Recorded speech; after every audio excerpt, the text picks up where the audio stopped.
Krishna Kumar Tiwari. Jail भरों में अंदर गए लोगों में से एक भी जीवित बाहर नहीं आना चाहिए, क्योंकि ऐसे मूर्ख देश के लिए हर समय समस्या पैदा करते रहते हैं।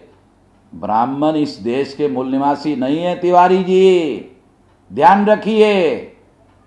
और आपका टेलीफोन नंबर और पोस्टल एड्रेस भेज दीजिए। जब आप किसी को मारने के लिए कह रहे हैं तो आप कानून का उल्लंघन कर रहे हैं, जान रखिए। आपके खिलाफ हाईकोर्ट सुप्रीम कोर्ट में केस दायर करेगा, आपके पास नोटिस आएगा, प्रति दाल आटे का भाव पता चलेगा। ऐसे कई ब्राह्मणों को हम सबक सिखा चुके हैं, जरा ध्यान रखिए। हमने कभी ब्राह्मण को धरो, बांधो, पीटो, मारो कभी कहा हमने? हम तो केवल ये कह रहे हैं कि हजारों सालों से ब्राह्मण एससी एसटी ओबीसी के ऊपर अत्याचार कर रहे हैं। संविधान लागू होने के बावजूद भी और हमारी संख्या बहुसंख्य होने के बावजूद भी आप लोगों ने कानून और संविधान का विरोध करते हुए देश पर कब्जा किया हुआ है। यही असंवैधानिक बात आप कर रहे हैं ना। तो जो संविधान के विरोध में काम करेगा उसे संविधान द्रोही और देशद्रोही माना जाएगा।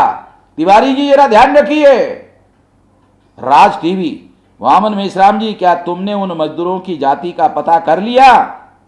क्यों जहरीले इंसान कभी मानव का भला नहीं कर सकते? तुम्हारी सोच इतनी जहरीली है तो तुम ब्राह्मण क्षत्रिय बनिया को मरवा डालना चाहते हो। तुमने जितना जहर बो दिया है, राज टीवी वाले पता नहीं तुम कौन हो भाई। अगर तुम्हारा टेलीफोन नंबर, पोस्टल एड्रेस पता हो और मालूम हो कि तुम कौन हो, तो तुम्हारा दिमाग जो है जिसमें भूसा भरा हुआ है उसको ठीक किया जा सकता है। हमने कभी ब्राह्मण को धरो, बांधो, मारो, पीटो, उसकी हत्या करो ऐसा किसी को कहा? या हमारे आंदोलन के द्वारा किसी आदमी ने, किसी कार्यकर्ता ने किसी ब्राह्मण को धरा, बांधा, मारा है? कोई उदाहरण कोई बता सकते हो? मगर आरएसएस ब्राह्मणों के द्वारा जो संगठन चलाए जा रहे हैं उनसे प्रभावित होकर मुसलमानों को धर रहे, बांध रहे, मॉब लिंचिंग कर रहे, हत्या कर रहे। आपको दिखाई नहीं दे रहा? अंधे हुए हो?